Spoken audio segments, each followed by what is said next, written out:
Hello, everyone. A very good morning, good evening, good afternoon to all of the viewers, all of the participants who have joined in Zoom and on YouTube. It's a beautiful day today, and I'm here in PSSM Global wanting to share something with you. My name is Parinitha Patri, and I'm from India. So I would like to share something which might be of interest to you. So this is something which is what I've learned recently, and I really thought that I need to share this with you because this is a very basic practical spirituality which is filled with common sense, presence of mind, and understanding. So I would like to talk about the science of presence and absence. I have a presentation ready for all of you. So the science of presence and absence is something which we all need to understand as a subject. So with your kind permission, let me start this beautiful presentation which I prepared just for you.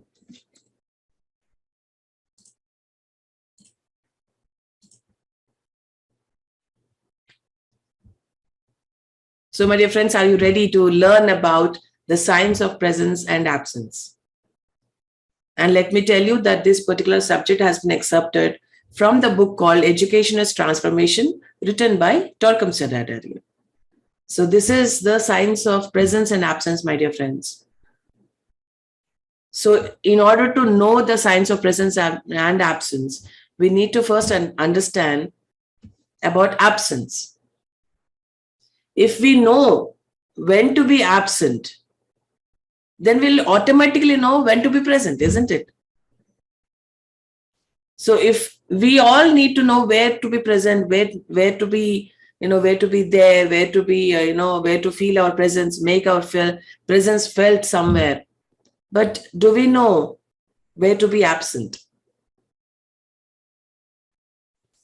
So if we understand where to be absent, our path of understanding of where to be present will be very clear, my dear friends. So that is where I'm going into. I hope you're with me. And this is something which we all need to learn and understand and apply in our life. This is a very practical teaching, practical spirituality, my dear friends. So let's start with the science of presence and absence. So then it starts with how to help people through your absence. How can we really help people? Can we help if we are absent? How can we help when we are absent? Is what this subject is all about. And helping people through absence is a very practical teaching, as I already said, my dear friends. It promotes inspiration, upliftment, progress in all the groups, in family, in society, in the world as such, everywhere. So then, how to help people through absence is the question. How can we help through absence? Is there a way that we being not present in a situation can help? Something to think about, something to ponder about, my dear friends.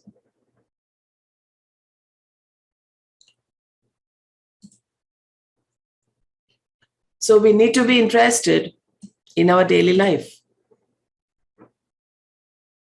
isn't it? How to behave and how to live our daily life so that we don't create any disturbances, any pollution in our environment.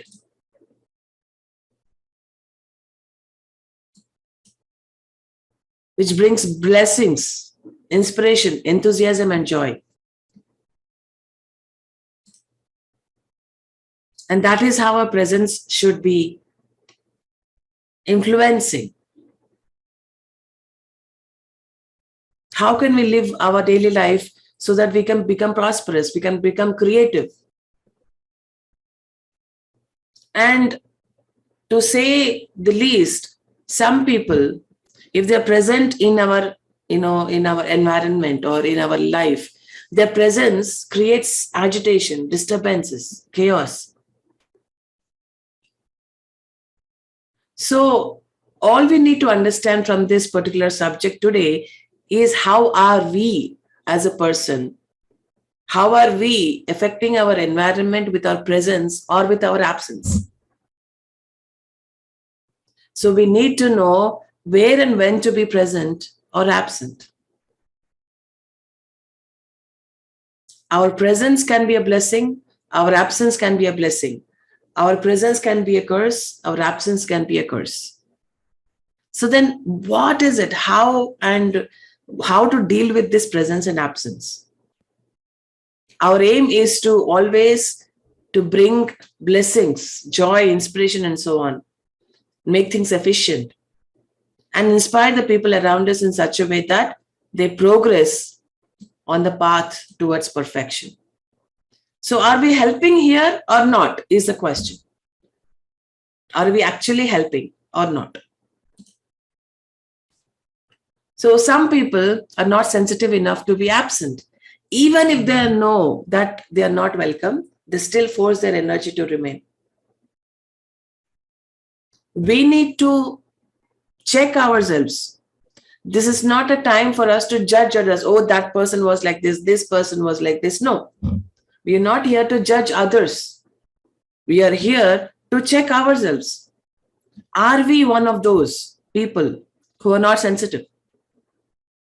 Are we one of those people who want to be present in every group, everything, everywhere, even though we are not welcome there? Yes or no? Are we sensitive enough to understand where to be present and where not to be present, where we are welcome and where we are not welcome? Do we force our presence or withdraw ourselves where we are not welcome? That requires some sensitivity, my dear friends. So are we sensitive enough is the question. And then there's an example where I can quote. There was a very big company or a group or something that you might call. And there was this 95-year-old woman who was not capable of taking care of the group or who was not leading the group in a progressive way. She was very dominating and she was unable to promote new thinking, new ideas, new visions or something like that in the group. So then in this situation, what is that lady supposed to do? And she was respected. And that's why she just remained in her position with all her crystallizations. So then if you were the 95-year-old woman, then what should you be doing? What are you supposed to do? If you're unable to work in a progressive way, if you're unable to take the organization or a group in a progressive way, it is very wise in such a case for the person to withdraw so that others can take his or her place, isn't it? So that they can take the group in a progressive way, in an uplifted manner.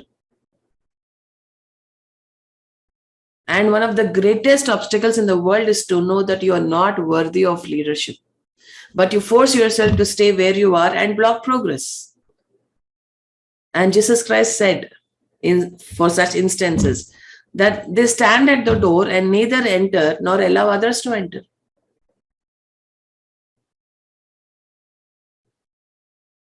All we need to check here is, are we one of them? Yes or no? Think practically. Think very, very, very in a very grounded way. Who are you? What are you doing? Are you being that person or no? And then, practically speaking, the science of being absent has two aspects. One is negative and the other is positive. You don't have to term it as negative or positive, but two different situations where absence can be helpful. Your absence can be helpful. So as I already said, if you know when to be absent, you will know when to be present. And how can we apply this science practically, my dear friends? So let us say that there are 5 aspects where we need to be absent. Okay. The best example that I can give is about Corona. And you know that when Corona hits you, when the virus hits you, when the virus is in your body, what do? You go and isolate yourself, isn't it? Isolation is the best way to deal with the virus in our body. If you give it time, whether it be 7 days, 14 days, I don't know. When you give that time for your body to isolate itself, then you let the virus die because it does not come into contact with anyone else. You treat yourself. You go and isolate yourself in a room until you get the report as negative.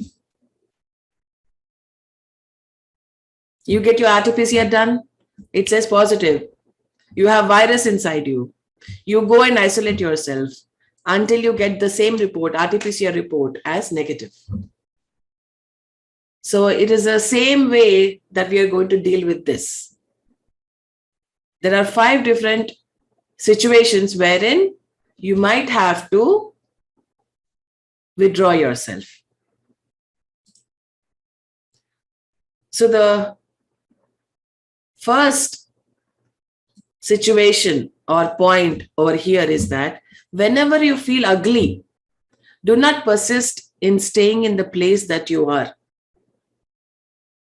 Whenever you feel ugly, my dear friends, and the right thing to do is to leave, because your ugliness will pollute other people. If you can see in the picture, that girl has full of ugliness in her. She sees things as very ugly. So then how would you feel in the presence of such a person?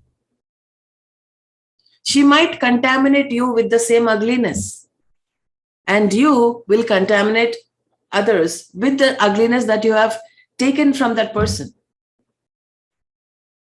And through your thoughts and emotions, you may create agitation in people, preventing them from being beautiful. If I have an ugly attitude, if I have ugly thinking, if I have ugly intentions, if I have ugly speech, you can't be beautiful. And the purpose of life, one of the purposes of life, is to become beautiful inside out. And being an example of ugliness makes other people ugly or creates conflict or disturbances in them. So then if I am filled with ugliness, I need to withdraw myself. I need to know that I am ugly. Firstly, I need to know, understand, accept that I am in ugliness, that I am unable to see beauty everywhere. So then what do? I withdraw myself from that situation. I do not make my presence felt or force on anything or anyone.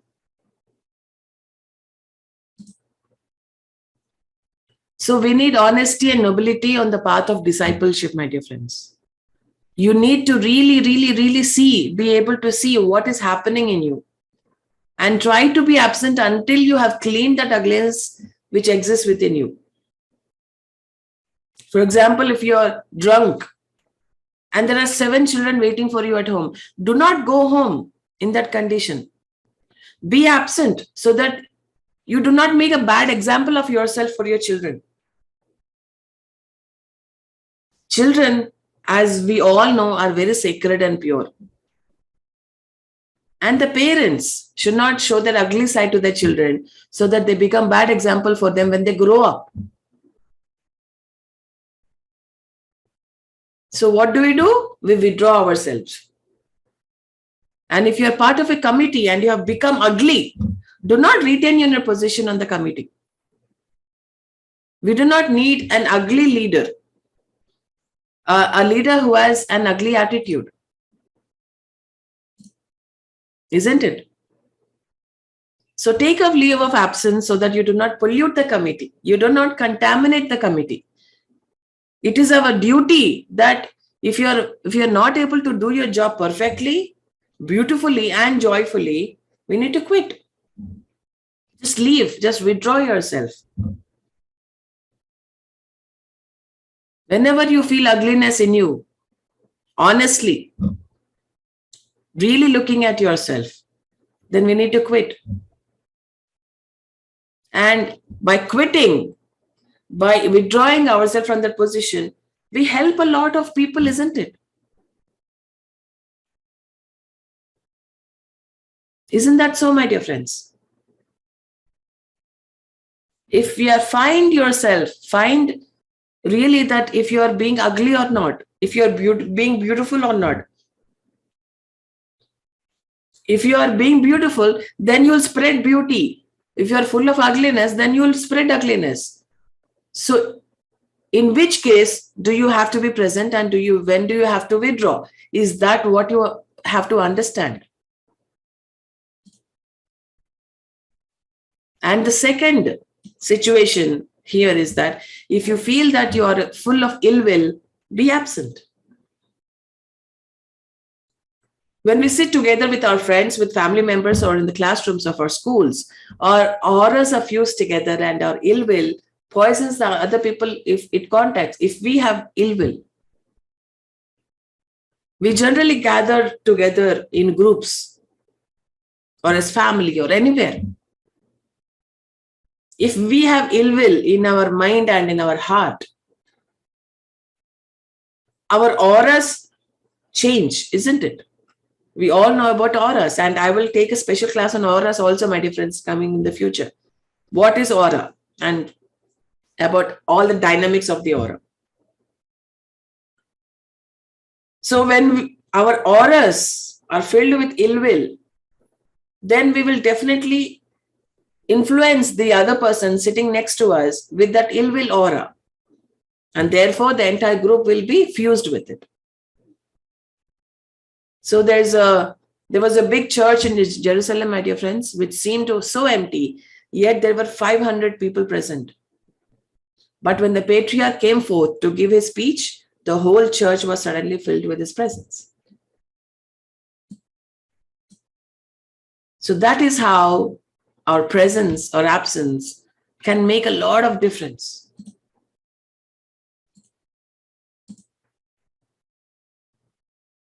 And your presence is either a blessing or a curse. You must be sensitive to your real existence and ask yourself, how is my existence affecting people? This is one question which we need to ask ourselves. Am I helping them progress, clean their crystallizations, glamours, illusions, and habits? Or is my presence a hotbed of germs? This is something which we need to ask ourselves honestly and living in complete reality, my dear friends. How is my existence affecting people? Am I helping them or am I contaminating them? If I'm contaminating, then I can help them by removing myself from that situation. That way we can help a lot of people. And when we clean ourselves, when we are completely out of the isolation, when the virus is out of us, then we can come and join everyone, isn't it? We can shake hands, we can hug each other, We can be with each other. We can eat with each other. Isn't it? Corona has taught us so many things. Corona has taught us so many things. But what exactly have we learned from it is again different for different persons. So esoteric schools and groups must become very sensitive to what they are doing, because the intention is to be a model of beauty. And sometimes people think that they are doing you a favor if they come to your group, join your committee, or visit your home. Isn't that a very ugly attitude? They're doing a favor by coming to your session or coming to your group or join your committee or, even visit your home. We must not be present or absent to favor people, but to bring others our blessings through our influence, through our joy and higher consciousness, isn't it, my dear friends? Never feel that you're actually doing a favor to someone else. Whatever you're doing is for your own self. Everything that you're doing is for your own self. What you learn, what you don't learn, how you take everything is all about you. It's nothing about others. And you're not doing any favors to anyone, my dear friends. If ever we think that we are doing any favor to someone, that's ugly. And if 5 or 6 people in a group are in contact with their higher consciousness, the group's aura will change. We really need to understand, if we are in a group, it can be a family, it can be any kind of group. And if people who are polluted with hatred, crime, destructive ill will, and so on, attend the meetings of the group, they will pollute the group aura.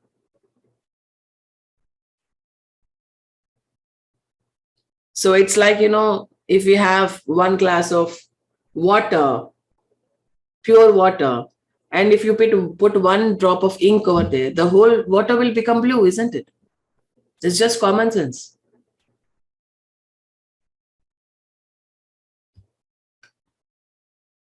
So we need to be fused with our higher consciousness. If you want your group to be filled with beautiful aura. And let's come to the third point. If you are being unrighteous, do not remain in your position. We must be very, very righteous. In whatever job that we are doing, whatever post that we have been given, whatever responsibility that we have been given, we need to be very, very, very righteous. If you feel that you are being unrighteous, take a leave of absence. What does unrighteousness mean? That this computer that we have, this mind that you have has come to repair. There's something wrong with your mind. Patriji always used to say, if we did something wrong, if we did something which is, which just doesn't make any sense, he says, something is wrong with your mind. And it's out of order. And any unrighteous thought is the result of disturbances in your computer. So then what do you do if any gadget or if any electronic item comes to repair? What do? You take them to the repair shop. You let that gadget be there in the repair shop with the person who is repairing it. And once it is all good, you can take it home. And you can use it appropriately. Isn't it?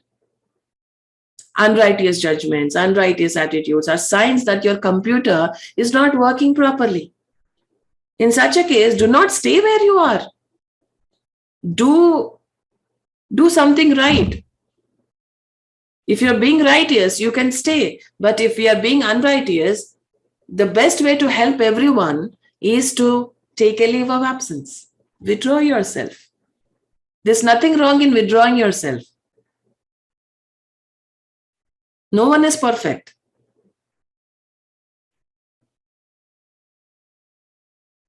Corona hits you, isn't it? And what do you do when Corona hits you? You go into isolation. What do you mean by isolation? You repair yourself. That's all. In such a case, definitely do not stay where you are. Take a leave of absence and go to the repair shop. When your computer is repaired, return and say, I am healthy now. I am healthy, so I can stay. I can be useful. I can be productive.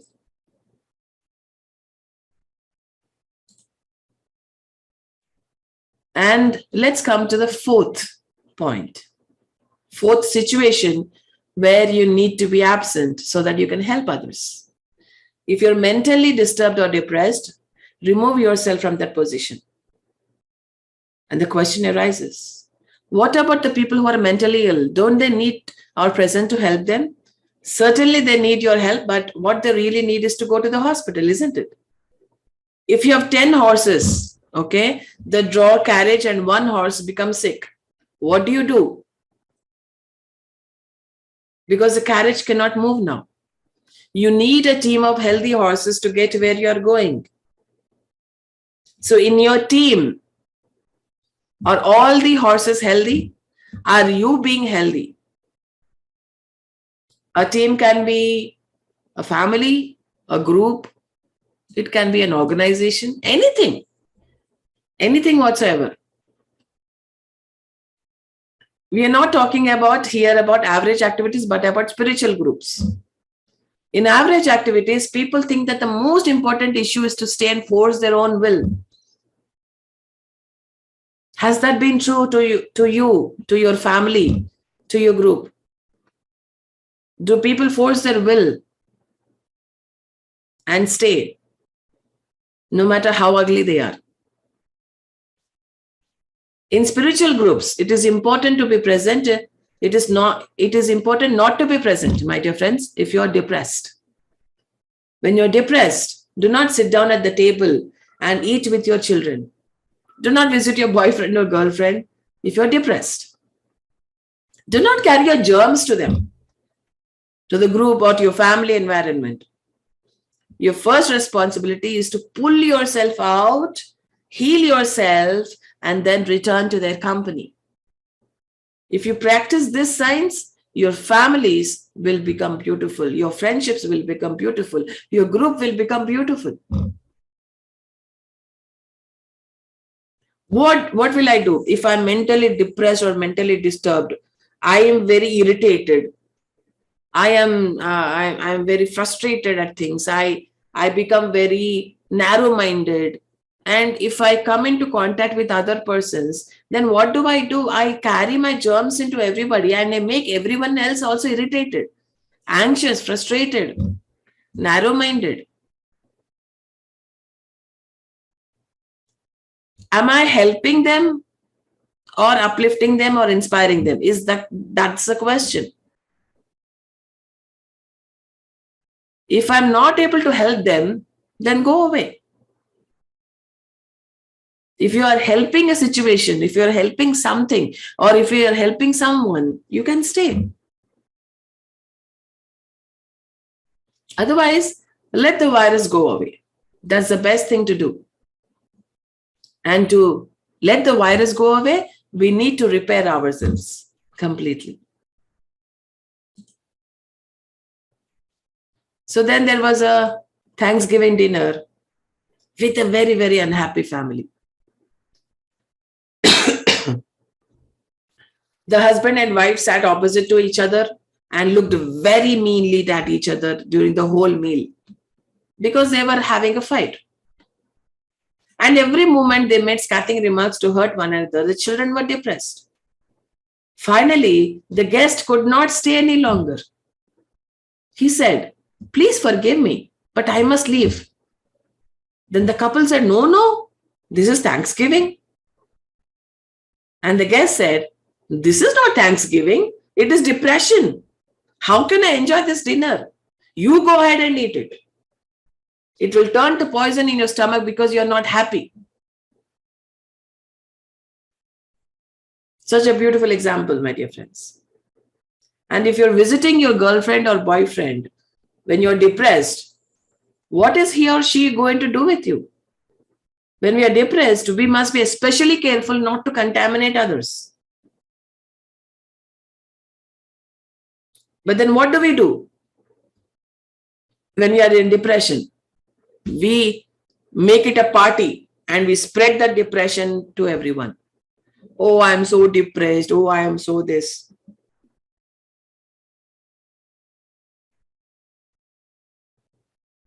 You want, sometimes, depressed people want some attention, want some pity on them. And they pull everyone into that depression. So what do we have to do when we are depressed or disturbed mentally? We need to withdraw ourselves. A lady once said, "What can I do? I'm so depressed, I feel like dying. I want to commit suicide. My husband is depressed day and night and he does not smile or talk. He just sits there. That's it." And 𝗕𝗵𝗆 advised her to seek professional help because his depression was affecting her so much that they were both depressed now. Do not pollute your family or group with your depression. Take a leave of absence. Go to the mountains or to a lake and swim. Go to a psychiatrist or a psychologist and heal yourself. Somebody once said to 𝗕𝗵𝗆, "I have read the Bible 5 times. He said, "Who cares how many times you have read the Bible? Can you cooperate with your family?" That is the real Bible. So take a leave of absence, my dear friends. Go to the mountains. Go to nature. Go to forest. Go to a lake. Refresh yourself. Rejuvenate yourself. Heal yourself. And then come back. Or as it's being said here, you can go to a psychiatrist or a psychologist.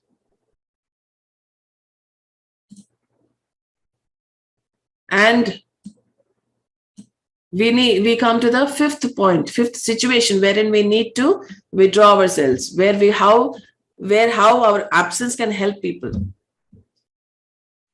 So when you're enslaved in habits, be careful to be absent sometimes. A best example over here can be that 5 children in a family once came to talk to 𝗕𝗵𝗆 because they said, "Our mommy says you're a wise man." "Okay," he said to them.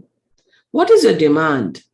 Our daddy sits in the house and smokes cigars for 5 hours every evening and our lungs are aching. Can you please talk to our daddy?" And 𝗕𝗵𝗆's advice to their father was to take a leave of absence, to go and clean himself and then come back so that he does not pollute his children.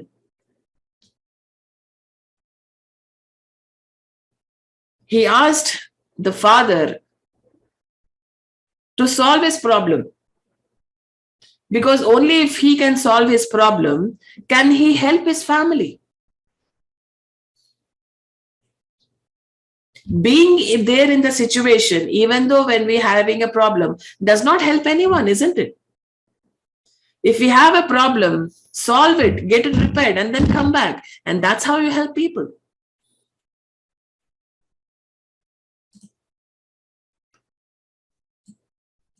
And here we can say that sensitivity requires from you that you're sensitive to whether or not you're increasing the joy, progress, and health of other people or damaging them. If you're damaging them, do not continue. Take a leave of absence. Go to the repair shop. Go to nature. Go to a psychologist, psychiatrist, I don't know. However, get rid of all the virus and come back.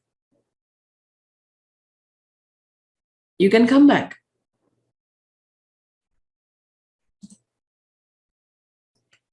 And then sometimes, we get colds, we get coughs, we get the flus. And 𝗕𝗵𝗆 had secretaries who come to the office with bad colds, with running noses and coughing every moment. And he says, "Don't come to my office. What is the matter with you?" And they said, "What is the matter with you?" And then he said, The matter with me is that I don't want to catch your cold because I'm lecturing. Please take a leave of absence until you're well. What do you do when you're not feeling well? You take rest. You don't affect anyone else with your cold. Just like when you stay at home, take rest when you have cold. In the same way, we need to help others when our computer has come to repair.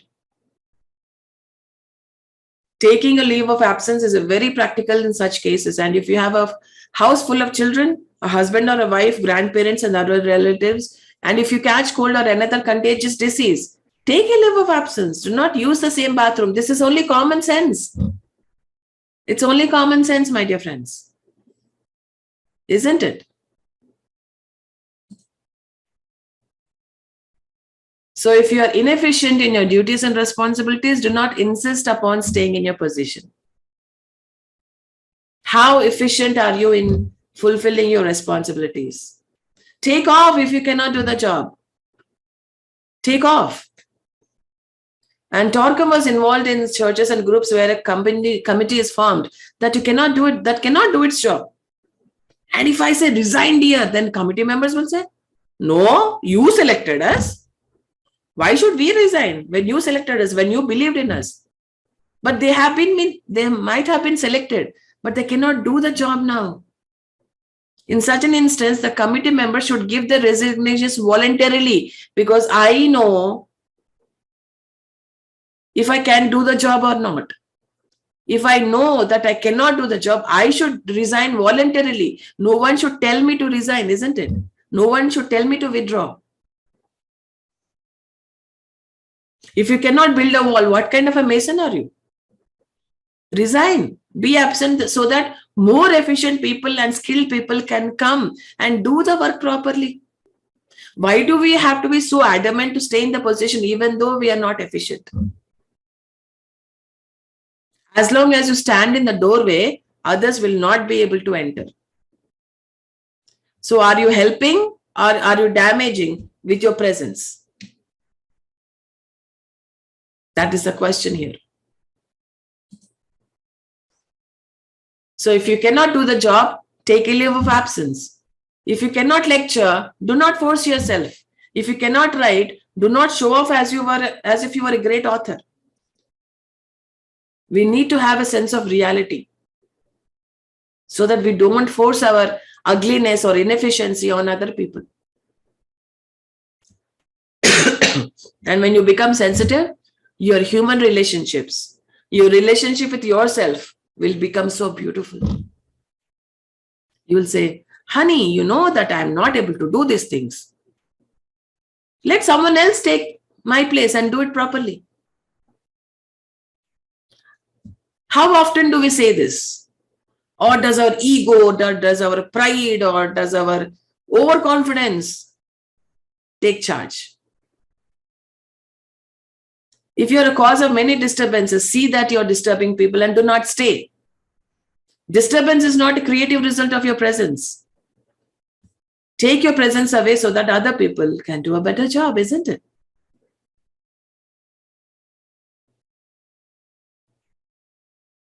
The whole concept is that how are we helping others? How are we helping others?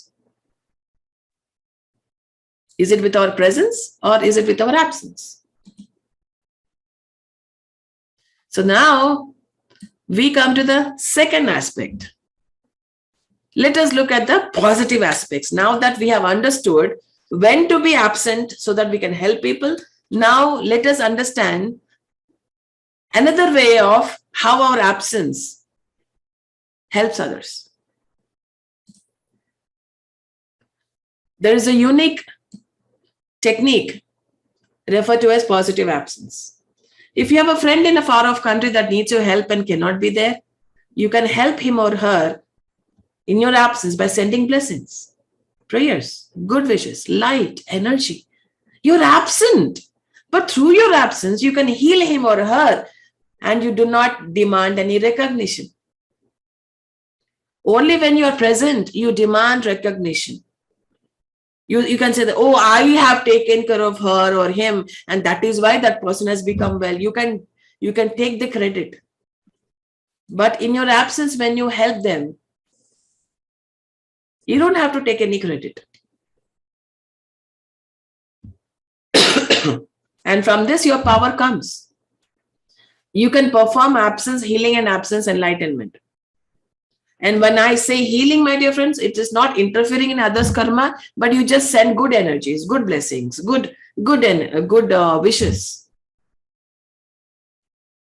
You're sending something good to them, and that is how it can help him heal himself. There are many people who cannot attend group meetings, but they write to him and ask, did you feel our presence? In spite of their absence, they were present. How is it possible? How is it possible?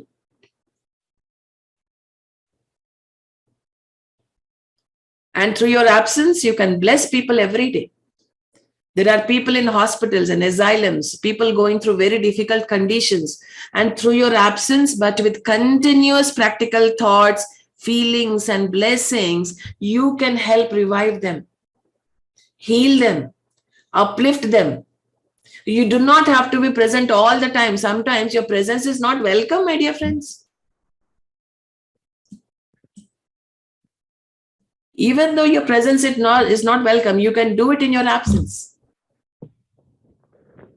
Isn't that such a wonderful thing to know and understand?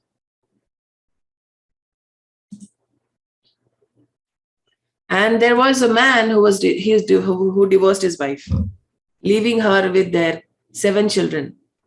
The wife was so naive, so antagonistic toward the man that he eventually decided not to visit the children any longer. He came to 𝗕𝗏𝗵's office crying, I love my children. What can I do? I'm no longer present in their lives. And 𝗕𝗏𝗵 explained to him how he could help them with his absence. Such a wonderful technique. Every night before you go to sleep, visualize your children. Hug each of them and give them, each one of them, a kiss. Bless them. Send them beauty, goodness, righteousness, joy, and freedom, and tell them, good night, children. I love you. Then visualize your wife. Even though I know the two of you hate one another, say to her, for the sake of children, let us talk together, at least on abstract levels. At least on abstract levels. Because you know that your presence is not welcome there.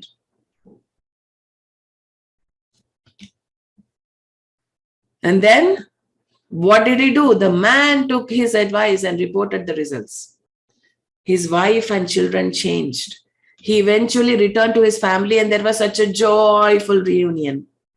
His wife once remarked, I don't know what happened. Something happened in heaven and my whole family changed. Oh, wow. That was miraculous, wasn't it? It was not a change occurring in heaven, but in the consciousness of her husband. Change your consciousness and you'll change a lot of things because of your absence. Just change your consciousness. Because your presence in such a situation will not help. And if you really impose your presence, everyone will become angry and the children will be upset. You'll create disturbances and hatred once again. So then what to do in such a situation? Absence is a very psychological and a useful tool. With your absence, you can teach people.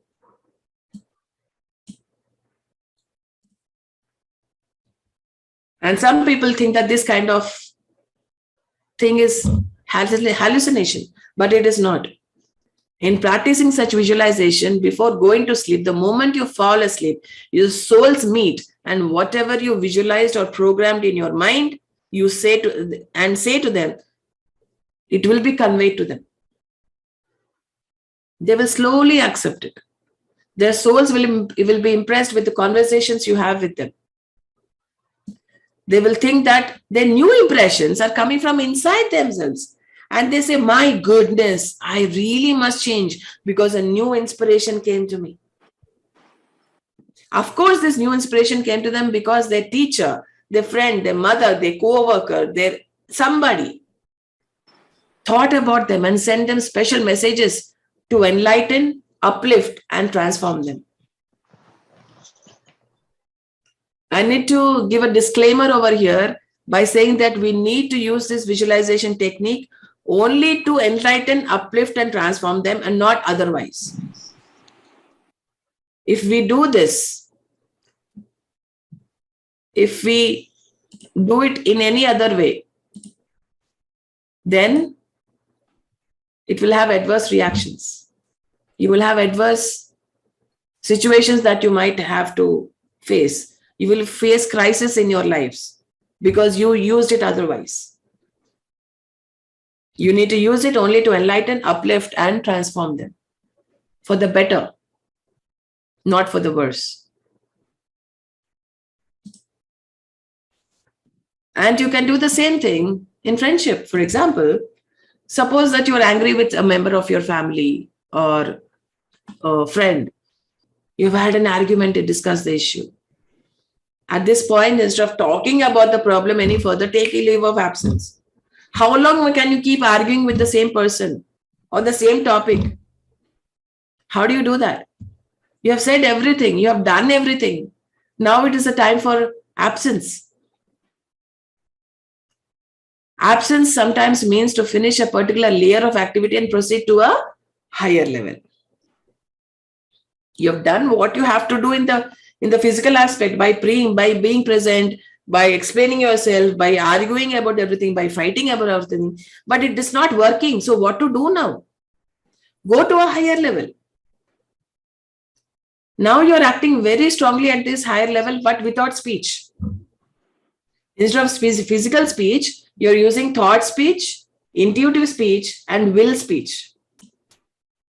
Isn't that so wonderful to know? It is so enlightening, so freeing that you can actually work things out on an abstract level, on a higher level, on a higher plane. We can work things out miraculously. Miraculously, we can work things out. So please bear this in mind that there is an intuitive speech, there is a will speech, and there's a thought speech. Please bear this in mind and use them appropriately. So to do this kind of work, we need to be very, very honest, clear, and sincere. You fight with a friend and you are half wrong and she is half wrong. What do? In your subjective relationship, on a higher level, on a higher plane, you can say, you know what, let's sit down under the tree and talk. Let's be honest with each other.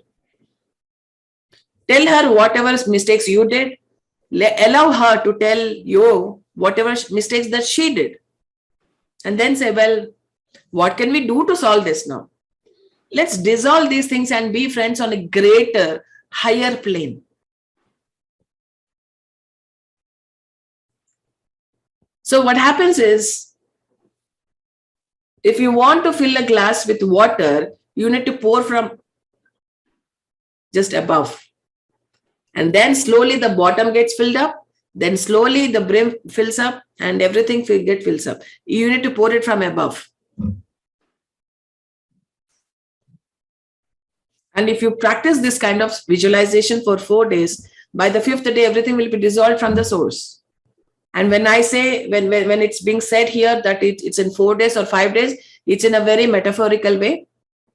It can take days, it can take months. Depends from situation to situation, from person to person, my dear friends. And we give so much power to our hands and voice, but real power is in sincere thoughts. Thoughts are very, very, very powerful, my dear friends. And let's use them wisely, appropriately, economically, to help uplift everyone, to help enlighten everyone, to teach everyone to really, really, really assist everyone to enlighten themselves, to heal themselves, to energize everyone. Sincere thoughts, my dear friends. Such lovely, sincere thoughts. We can help so many people by being absent. And you don't even have to take the credit for everything. There's no need to take credit. You know what? I sent my sincere thoughts. That is not being sincere. You just send sincere thoughts and you keep quiet. If that person is being uplifted, wow, you can just say wow and keep quiet.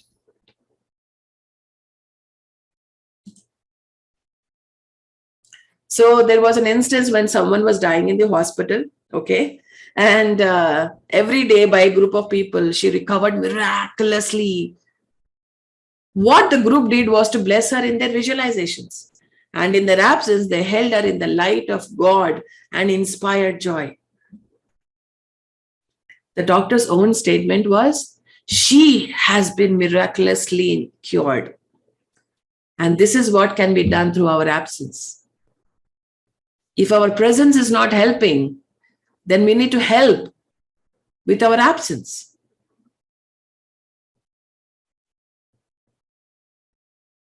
You might have heard some of these instances happening. Doctors saying, wow, she has been cured miraculously. How did that happen? It can be because of their own karma. It can be because someone else sent their good wishes and blessings. It can be anything. It can be her own doing. There are many reasons that a person can be healed miraculously. Sometimes the most powerful person works in absence. Please get this into your mind. Sometimes the most powerful person works in absence.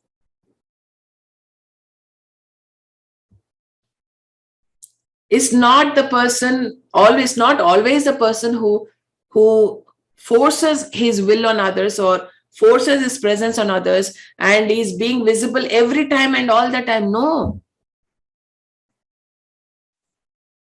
Sometimes the most powerful person works in absence. You can help those who have problems in your absence. If they have political problems, social problems, economic problems, you can help them on higher levels. They cannot give the right advice or come up with good solutions. But when they imagine that they want to help and then sleep, so much wisdom and insight is revealed to them in their sleep that they come up with practical solutions. They awaken and say, somebody came to my dream and told me to do this. And when I did this, everything was resolved. You can do these things in your absence, my dear friends. You can show them the path. You don't have to know the solution. You just have to have the intention to help them in your absence. That is all. Your intention, your thoughts of helping the other person is enough. Sometimes you don't know how to help them. You just send them good wishes, good energies, blessings. That is all you need.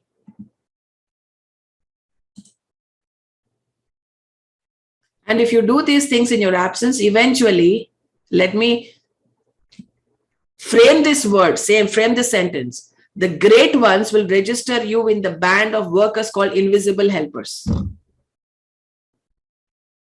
Let me underline this statement. Let me frame this statement for you. The great ones will register you in the band of workers called invisible helpers. And invisible helpers do not put cosmetics on wounds. They perform intricate surgery. They make you realize your stupidities and faults and then clean them. And in the real life of esotericism, there are no cosmetics or artificiality. Here in the physical world, reality, if you have a pigmentation or if you have acne, if you have pimples, oh, you can become so beautiful by putting a makeup on. But how can you do it on higher levels? You are as you are. As simple as that. And if you do something obnoxious, the teacher must not say, "Honey bunny, I love you so much." This is a crime. The teacher must make you realize that you have a serious problem or are doing something obnoxious, and then explain that there's a way to solve the problems if you promise not to fall into them again. If you promise, let me repeat that. If you promise not to fall into them again. I repeat, if you promise that you will not fall into them again.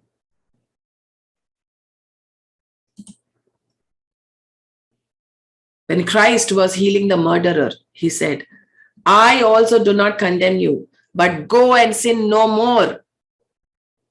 Do not repeat your sins, because if you do, the blessings, the cure that came to you will not work or may turn back with many crises."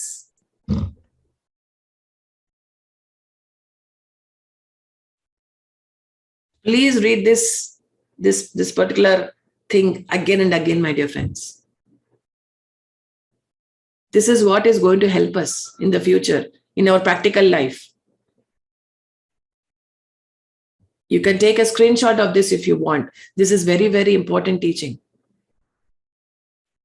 When Christ was healing the murderer, he said, "I also do not condemn you, but go and sin no more. Do not repeat your sins, because if you do, the blessings, the cure that came to you will not work or may turn back with many crises." So many people here hurt someone, murder someone, do something to someone, and they go to the temple and say, "Worship, I'm sorry I did this, I'm sorry I did this." And they go back and do the same things. What is the use?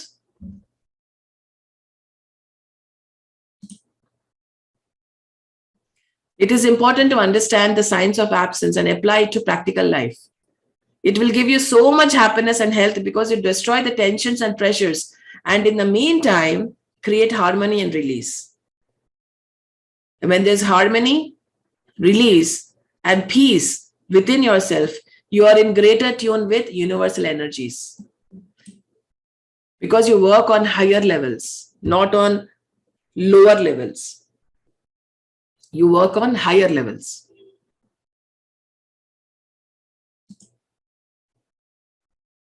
And 𝗕𝗏𝗵 received a card from a young couple saying, "We married in Colorado and we are so happy. Remember the girl that I fell in love with the first time and I saw her and she fell in love with me? Well, we are married and doing great." 6 months later, they write to me again. And then, "We have a problem which we cannot solve. Can you help us?" 𝗕𝗏𝗵 did not know how to help them because he was not a marriage counselor. Sometimes you also make mistakes. So he decided to pray for them. And every night for 6 days, he saw them in his imagination and asked them what the matter was. He would talk, then she would talk. Then in my imagination, I told them to talk with each other. Then 10 days later, they wrote to say that they had fallen in love again. What was taking place was not hallucination. It was taking their spirit to the intuitional light and letting them see each other in that light. It's uplifting, it's enlightening, it's healing, it's intuitional light. If you cannot see each other in the darkness, you take them to the intuitional light. And in that light, they will really see each other.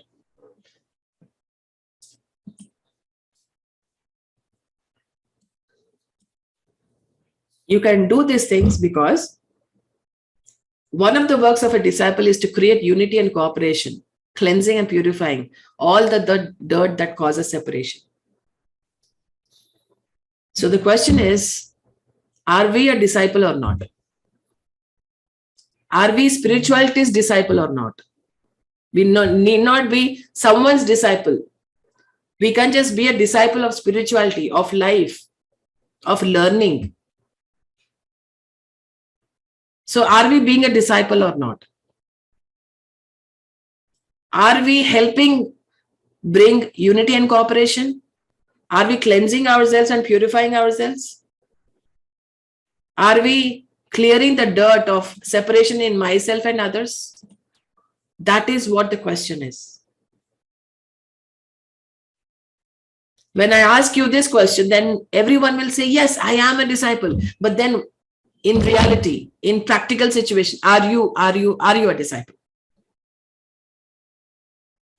Every second, every hour, every moment of the day, are you being a disciple? I can't say, oh, sometimes I do it, but still I'm a disciple. No, it doesn't work that way. Either you're here or there. You can't be in between. So you must be present in a place, in a committee, in a group, only if you're bringing help or a service. And you must be absent if you're a hindrance or if people reject your presence. Isn't that right? Do you agree with this? Is our presence helping or not? Or is our absence going to help them? Is what we need to understand for ourselves, not for others. We are not here to judge others. Oh, that person is not fit. No, it is all about we being fit or not in that particular situation. And people often force their presence on others, creating many unpleasant situations or attitudes. Your presence bring inspiration, should bring inspiration, progress, improvement, joy, and enthusiasm. So are you bringing these things to your committee, to your group, to your family, to your friendship, to everything?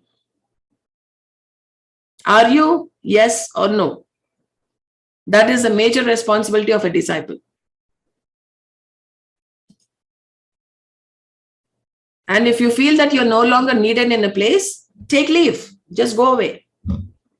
And of course, if you sincerely and honestly feel that your absence will cause great damage in spite of the rejection that you feel, you must find ways to convince the other people that your presence is needed.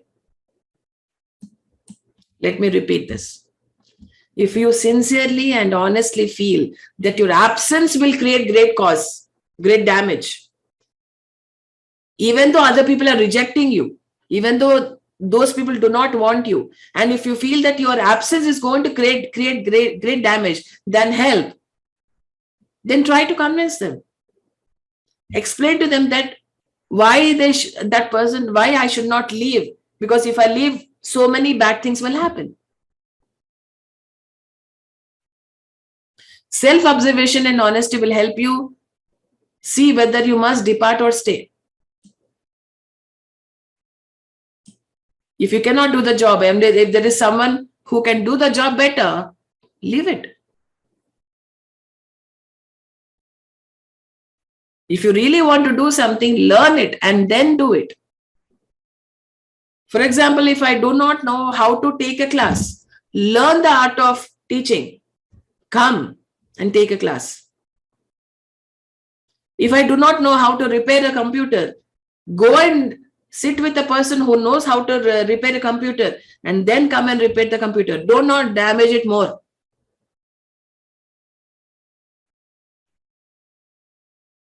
If I don't know how to paint a wall, be an apprentice. Take an internship with a person who can paint well. Learn the skill. Then come and paint the wall. Do not destroy the wall just because you think that you know something. But in reality, you do not.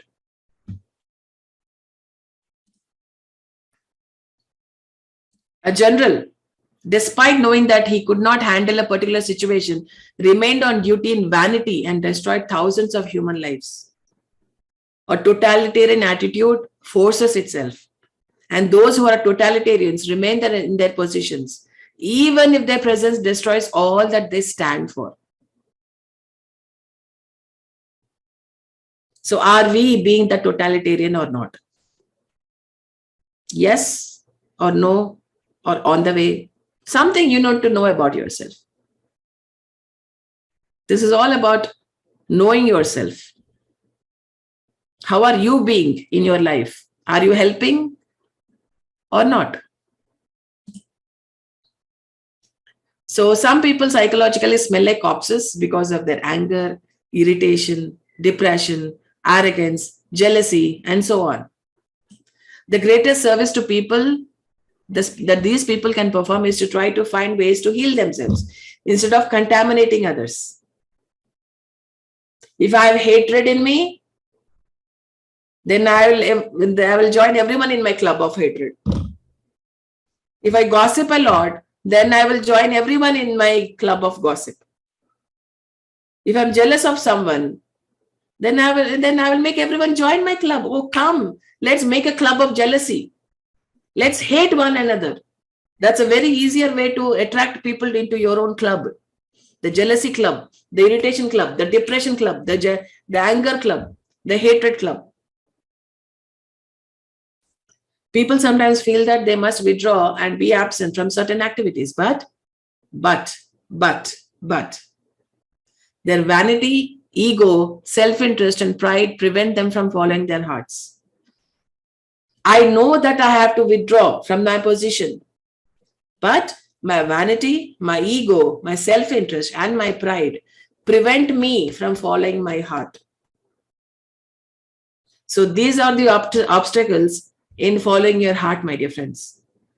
In knowing that my presence is not going to help them. Only my absence is going to help them. But still, what's stopping me?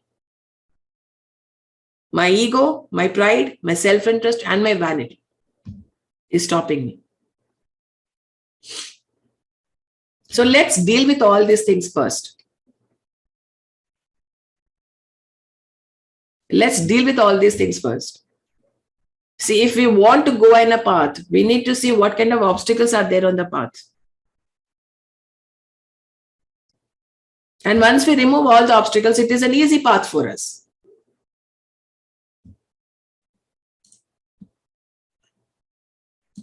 So this is the last slide of the presentation, my dear friends. Every kind of progressive move is based on those individuals. There are 3 points.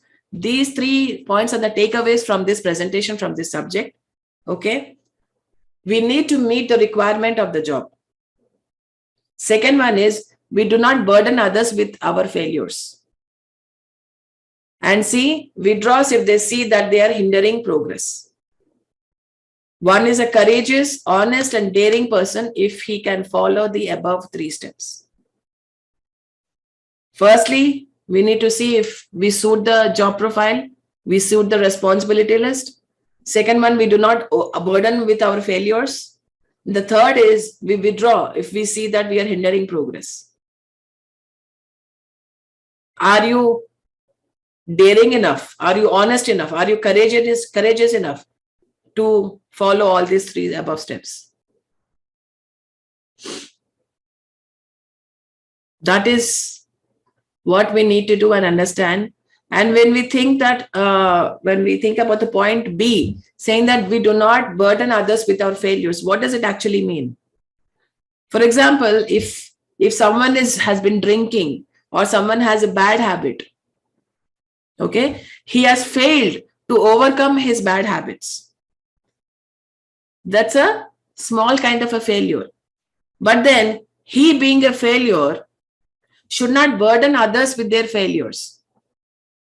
For example, that person drinks and that person is affecting other people in their family, in his friends group, in his group by his drinking habit. So his failure of overcoming that habit has affected his family members in an adverse way. So we should not burden others with our failures. If you have failed at something in our life, we try to burden others with that. Let us not burden others with our failures. If you are a failure, let us deal with it. Let me take the responsibility of my failure and become a successful person. Or do something else so that I can be successful in that particular part. So, my dear friends, that is the presentation for today. And I hope it has helped you in some or the other way. And this is the science of presence and absence. If you know when to be absent and how you can help others with your absence, then you will definitely know when to be present. So thank you, my dear friends, for being with me over here. And if you have any questions or if you have anything to say, please feel free and you can unmute yourself.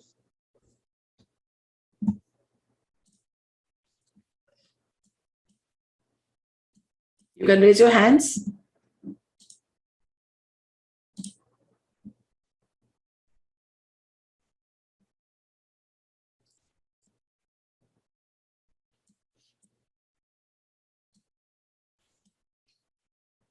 So I'm not getting any raised hands, so I don't believe that there are any questions. Yes, Shanu. Yes. Hi.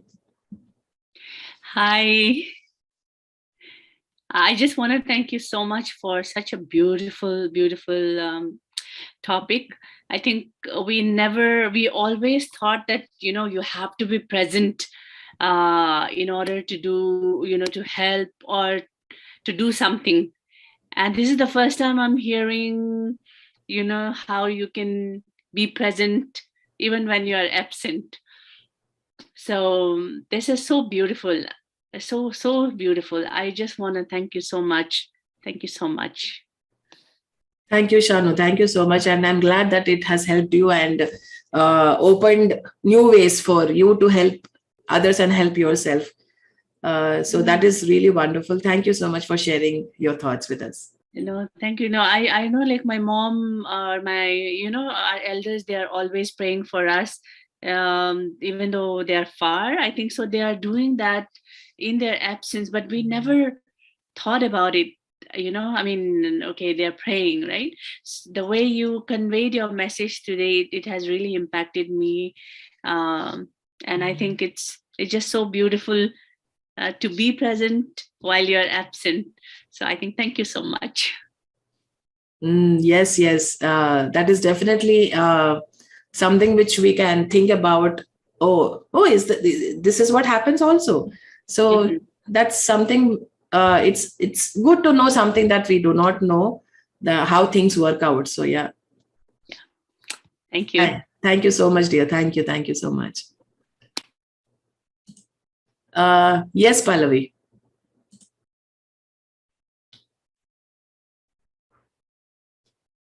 Okay. Hello, Parinitha Di. Hello. Very nice session. I just wanted to check, like, as you said in the last slide, that if you are thinking that, you are not, you are thinking that you are capable of, for that job, but if you can hinder or, with your failure. But when we take the challenge or, we be courageous, that time only we take challenge and explore that whether we will be failure or not. So it is not that, you beforehand you can predict that it will be a failure or not. If suppose I am taking a challenge in, a new era, I'm, or the new things I'm trying, going to try on my job, or before getting the job, that I am thinking that I am capable enough to get this job, and it is new thing, but I know that I can do it. Even if I don't have experience, I can do it. So in that case, what you will suggest? So the first thing is that you don't predict that you will become a failure. Definitely not. Yes. I will definitely set out saying that, yes, I want to be successful in this. I want to do this. But if you want to do a new job, firstly, you need to understand what kind of a job that you're applying to. Do you have the skills? Do you have the talents? Do you have what it needs to be to become a success in that particular job?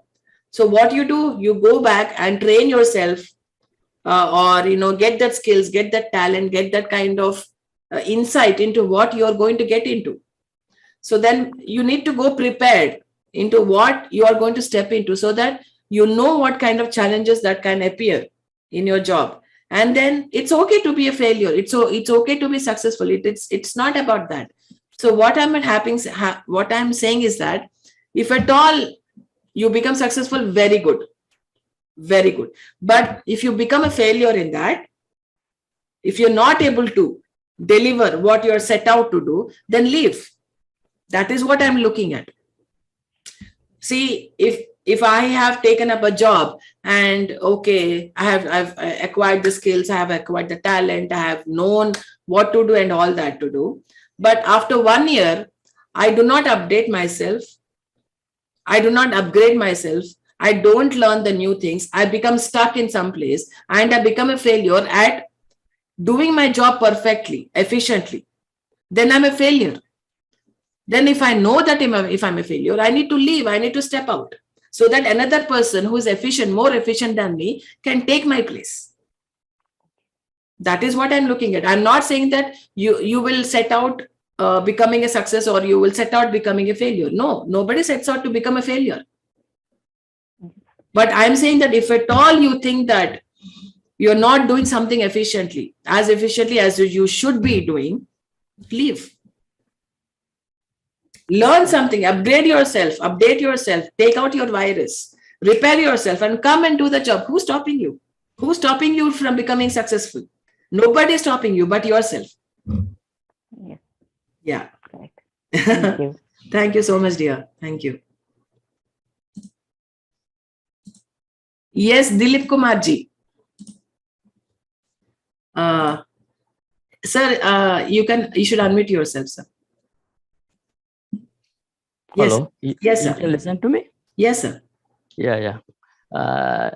It is a very nice session and I really appreciate your efforts.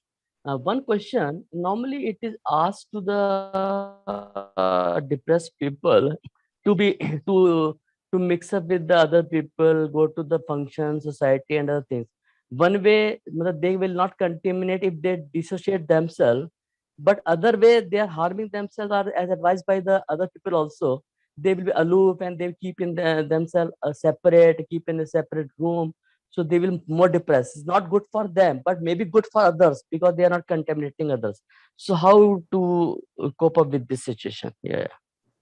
As a family member, as a friend, you can send good wishes. You can send good energies, good blessings to that person, whoever is depressed. And for the person who is depressed, they need to work. They need to keep working.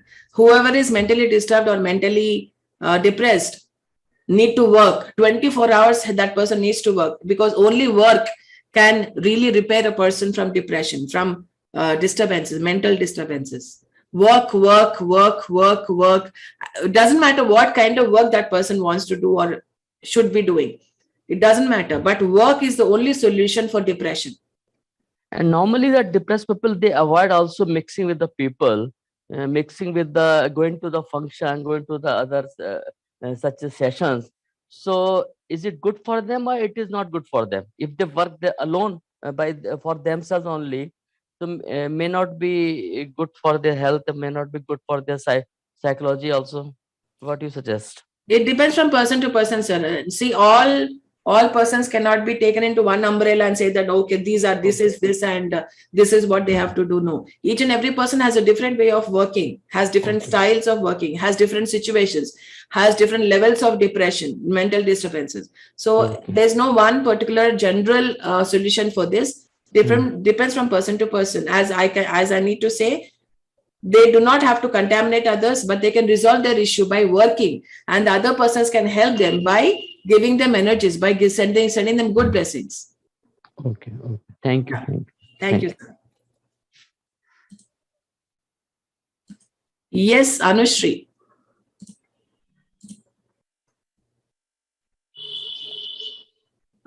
Hello, ma'am. Can you hear me? Yes. Yeah, very good session. Thank you so much. So my question is, okay. like feel people's emotions and this thing towards me. So my question is that if we are part of a friend group or a corporate group, and if you can sense that somebody is not liking your presence, but you don't have any ill will towards them, but the rest of the group likes you, and it's and maybe not like you also, but like maybe neutral this thing. So in which case do you think that still we should make ourselves absent, or still go ahead and socialize with the group? Is there something wrong with you? Me? No. No. Right. So as long as there's nothing wrong with you, or if you don't think that you're a failure, or if you don't think that you're inefficient, you should not leave. Okay. See, if I don't like Anushri, whose problem is it? Yours. Yeah. It's my problem. It's not yours. Yeah. So it is my problem that why I don't like Anushri. Why the hell don't I like Anushri? Why don't I love Anushri? So that is my problem. So don't make everyone's problem as your problem. Only see that is your presence helping others or not. As simple as that. Likes and dislikes are different issue. See, everybody. I can't expect everyone to like me. There are people who dislike me also. But that's okay. I just need to do what I'm supposed to do. I just need to do what I'm meant to do. That's all I do. And if somebody dislikes me, that's their problem. I don't know why they don't like me. Okay, you're unmuted. Yes. Yeah, ma'am. I got your point, but like you said that we may contaminate ourselves, right? Because the auras change when we socialize with somebody, whose energy is not that pure. So, in which case, but sometimes you can avoid also if it's like a social this thing, but in corporate, like if it's a mandatory meeting or something, then we may have to attend also, like, knowing that this person is not having good energy towards you. So that is when you need to protect your energies. You need to protect your aura. So that is where meditation comes in, where you can protect your energies, you can protect your aura, and not to let anything or anyone contaminate your energies or your aura. So that is how meditation helps you in creating a shield for yourself. It's that, nothing should contaminate me, nothing should move my energies, nothing should disturb my energies. So if you do that, then no matter where you are, you can always protect yourself, your auras or your energies. So that is where meditation comes in. Okay, thank you so much. Thank you, dear. Thank you. Yes.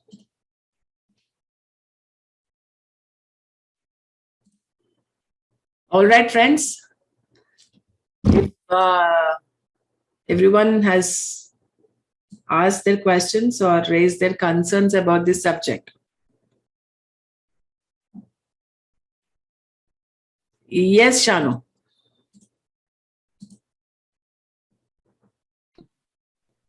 I just wanted to ask, like the previous speaker said something about the protecting your aura. So is meditation only way to protect, or is there any other method that we can? Yes, you can use visualization as well. That is not imagination. You can do visualization to protect your auras. So that is one thing that you can practice to protect your energies and fuse your energies with positivity and, protect everything altogether. So visualization is something that you can do apart from meditation. Okay. And what should the children do? Children should just meditate. I don't think they are already very pure and very sacred, and they know they're very innocent. So that is how one can do. Okay, sir. One second. Okay, so that is what one can do for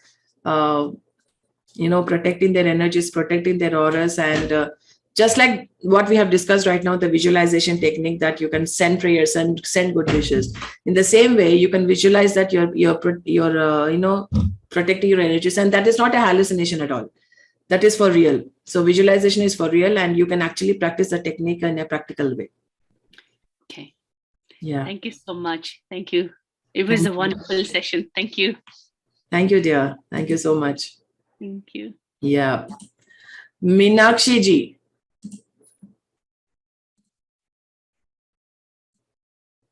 Yes, ma'am, you can unmute yourself. Okay. Yes, ma'am. Good morning, ma'am. Good morning. I just want to thank you. It's a very, very good session. It's a very new session also for me. It's a very amazing, and I used to follow some of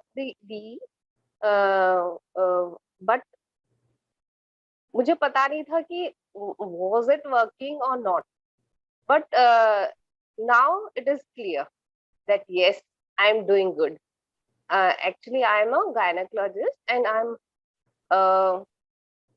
I do what I will follow all of these sessions. Thank you, ma'am. Just to say thank you. Thank you, ma'am. Thank you so much. And yes, the disclaimer would be over here is that we need to use the technique that I've said only to enlighten, uplift, and transform others, not otherwise. Because if you use it otherwise, then it will create a different types of crisis in our life that we cannot bear to take them in. We just cannot bear to take them in. So we need to use this visualization technique very responsibly, in a very responsible manner, very efficient manner, very transformative manner to uplift and enlighten others, and not to use otherwise. That's a disclaimer for this situation. Yes. Right. So thank you so much, my dear friends, for being here, for being with us for this session, beautiful session. I will meet you again in the next masterclass, bringing in more and more of my learnings, or what books have told in various books by various authors. So I will bring all that kind of subject to you so that we can understand it more easily in a very simple manner, and apply it in our life. The major part is the application into our life, whatever knowledge that we have acquired. So thank you so much, my dear friends, for being with me and trying to understand a new subject. It is already on YouTube. It is going live on YouTube. So if you want to listen to it again, it's available on YouTube on PMC Global. So, and thank you so much for being here. Thank you.